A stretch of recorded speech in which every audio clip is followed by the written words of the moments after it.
Assalamu alaikum. I am Dr. Asmaul Husna, Associate Professor, Department of Pathology, Boshontara Uddin Medical College.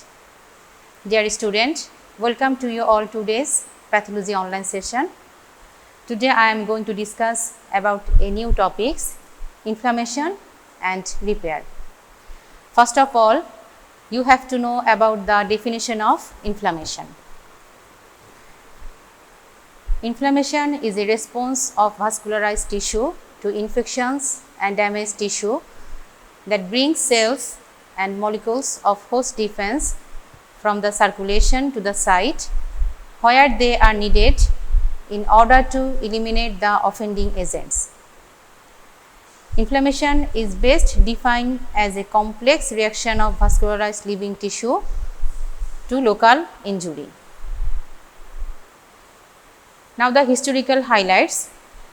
Roman writer of the 1st century AD listed that there are 4 cardinal signs of inflammation, that is rubor, calor, dolor, tumor. Rubor means redness, tumor means swelling, calor means heat and dolor means pain. And these signs are typically prominent in acute inflammation than in chronic inflammation. And there is also a 5th cardinal sign, that is functionalacia, means loss of function. Actually, rubor or redness which is caused by vasodilatation, and the tumor or swelling mainly results from the accumulation of fluid exudate due to increased vascular permeability. And the calor or heat which occur due to rapid inflow of relatively warm blood through dilated vessels in the inflamed area. And functionalacia, loss of function due to combination of factors like redness, swelling, heat and pain. And lastly, dolor or pain, factors such as kinins, histamines and other metabolites which are liberated or activated by injured cells probably also play a role in causing pain. And the nomenclature of the inflammation is itis, I-T-I-S. By putting itis to the name of the site means inflammation, but there are also some exceptions like pneumonia, boil, abscess, keratitis, orchitis, paniculitis, myositis, pleurisy, euphoritis and sialadenitis, etc. And the inflammation has both the beneficial effect and harmful effect, and this is also important for your viva examination. And this is fundamentally a protective response. Without inflammation, infections would go unchecked, wound would never heal, and the injured tissue might remain permanent festering sores. And also inflammation may be harmful in some situations such as rheumatoid arthritis, atherosclerosis, lung fibrosis, and as well as life-threatening hypersensitivity reaction to insect bites, drugs and toxin. Now the classification of inflammation. According to the duration, inflammation can be classified into 2 categories. One is acute inflammation and another one is chronic inflammation. Acute inflammation is rapid in onset and short duration, and the main characteristics are exudation of fluid and plasma protein and the immigration of leukocytes, predominantly neutrophils. And the chronic inflammation may follow acute inflammation or be insidious in onset. It is longer in duration and it is associated with the presence of lymphocyte and macrophage, and also there are proliferation of blood vessels, fibrosis and tissue destruction.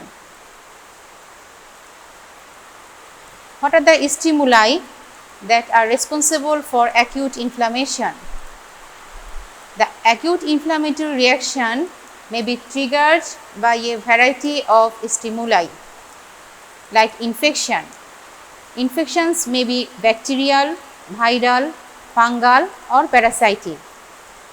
Then microbial toxins, tissue necrosis, foreign bodies and immune reaction, which is also called hypersensitivity reaction.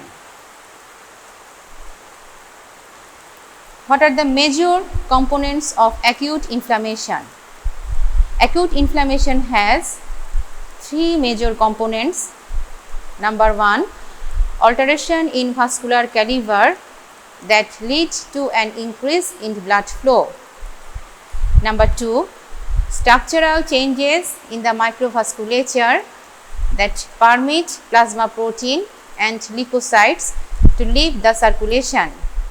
And lastly, immigration of the leukocytes from the microcirculation and their accumulation in the focus of injury and their activation to eliminate the offending agent. These are the major criteria of acute inflammation. This figure showing the major local manifestation of acute inflammation compared to a normal. In case of acute inflammation, there are vascular dilatation and ultimately there is increased blood flow and that causing erythema and warmth. And then extravasation and extravascular deposition of plasma fluid and protein resulting edema, and the leukocyte that immigration and accumulate in the site of the injury. Now, what are the characteristics reaction of acute inflammation? There are two types of reaction in acute inflammation. Number one, reaction of blood vessels, and another one is reaction of leukocytes. Reaction of blood vessels also known as vascular events of acute inflammation, and the reaction of leukocytes also known as cellular events of acute inflammation. At first, I am going to discuss about the vascular events of acute inflammation. At first, there are changes in the vascular flow and caliber, and these changes occur in the following order. There are immediate transient vasoconstriction and then vasodilatation, and this vasodilatation is one of the earliest manifestation of acute inflammation. It causes increased blood flow and is induced by several mediators like histamine and nitric oxide, and the vasodilation is quickly followed by increased permeability of the microvasculature with outpouring of protein rich fluid in the extravascular tissue. The eventual slowing of circulation occurs as a result of increased vascular permeability leading to stasis, and as stasis develop, the leukocytes accumulate along the vascular endothelium, and the leukocytes then stick to the endothelium, and soon they migrate through the vascular wall in the interstitial tissue is called margination. Then increased vascular permeability, that means vascular leakage. Exudation is the hallmark of acute inflammation. Due to increased vascular permeability, exudation is occur. The mechanism of increased vascular permeability. At first, formation of endothelial gap in the venules, then direct endothelial injury, delayed prolonged leakage, then leukocyte mediated endothelial injury, then increased transcytosis, followed by leakage from new vessels. Now, my dear student, come to the point what is exudate And what is transudate? An exudate is an extravascular fluid that has a high protein concentration, contains cellular debris, and has a high specific gravity. Its presence implies an increase in the normal permeability of small blood vessels. And the transudate is a fluid with low protein content and most of which is albumin, little or no cellular material, and low specific gravity.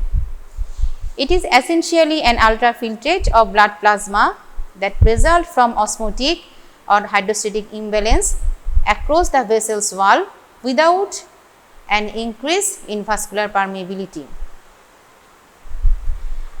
What are the advantages of fluid exudate? It dilutes the irritants and lower its effects. It brings natural and immune defensive substances. Lactic acid formed by polymorphs is a bactericidal agent and also lower the pH. So, it inhibits bacterial growth. It carries drugs, and the exudate contains fibrin, which has three functions. It forms a union between severed injured tissue, form barrier against bacterial invasion, and it aids phagocytosis. And the fluid exudate also has some disadvantages, like it acts as a splendid medium for bacterial growth, and excess of fibrin may lead to production of potassium ion, and the presence of chemical mediator like prostaglandin, 5-hydroxytryptamine and bradykinin causes irritation of nerve endings and results in pain. This table showing the difference between the exudate and transudate.